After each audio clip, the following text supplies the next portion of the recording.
Well, in a world where death and destruction plagues the front page of newspapers and television, unfortunately, how do we mentally prepare our young people for the real world? Joining us live this morning in our studio to help answer that question, we have Dr. Danna Andrus. He's a mental health specialist, an educator, and an inspirational speaker. Joining us live this morning just to provide some insight. Good to see you as always. I like to call you Dr. Truth. Call me Dr. Truth, the whole truth and nothing but the truth. Now, we were talking during the break about the story that ran. You saw the story about NOPD coming into neighborhoods and helping people, you know, allowing people to join or at least apply online, on site. You said that was a great thing. Actually, it was one of the better ideas I've seen yet, because a lot of times, if you say that you're really about the people, instead of letting the people come to you, they may be somewhat reserved, but NOPD has stepped up their game and said, we're going to take it to the people, which means that now you're going into the community in a more proactive way instead of reactive way, coming in, having to deal with the violence. So now that's the part of the community spirit. Let's talk about that violence. Our young people, what is your take? Well, from a clinical perspective, I think that one of the things we have to start addressing is looking at NOPD as an institution. Look at our youth as an institution. Because in every institution, you're going to have some flaw. But the flaw has to come out in order to make the institution better. So these issues that may have happened in Miami or happened in Missouri and whatever, all that was doing was exposing possible flaw as growth begins to take place to make the institution better. Now, what happens with the children, we keep addressing them as individuals, but they are part of a family unit.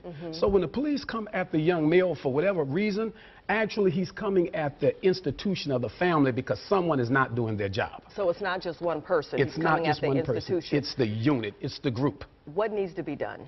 We need to have more of the family being responsible, being represented, every time we deal with one of our youth. If the young male is in trouble, we need to connect him to his mother, his father, or his grandmother, whoever's involved with him, because for that boy to be out of control, someone let him get out of control. And then we expect law enforcement to come along and put him back in control, but we want to do it in such a way that everybody's happy. A lot of time it's not going to happen that way. What can parents do to make sure their child is healthy mentally and physically? And then I want you to touch on the issue of single moms raising young men.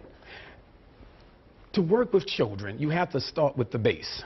Fundamentals, then developmentals, but even at the very base level, certain issues like, and I found out in my practice, a lot of our children don't even take vitamins. And you'll be surprised what that does to the brain, the lack of it, the deficiency of it, and how it works against the brain, which allows the children not to make good choices or sound decisions. So there's a lot of basic things that parents can do at their level, the fundamental level, and then take the time to teach their children, because if it's worth remembering, it's worth repeating. And as parents learn to just take some time and aggressively work with their children and teach them, then all the institutions can come together, and then that'll make a better society. Single moms, your work is cut out. Whatever you expose your son to, that's going to determine what kind of man that he's going to be. And I always tell parents, make sure that whatever males that you bring around your son is the kind of male that you want to see your son grow up to be. Because if you bring him around nothing, he's going to be nothing. Bring him around somebody that's mediocre, then that's what he's going to be, mediocre. But if you bring him around men that are strong, enterprising, understands that the mark of a real man has to do with resiliency, falling down and getting back up, that child will get up and rise to the occasion. And you're not in it by yourself. No. Before we run out of time, there's help out there.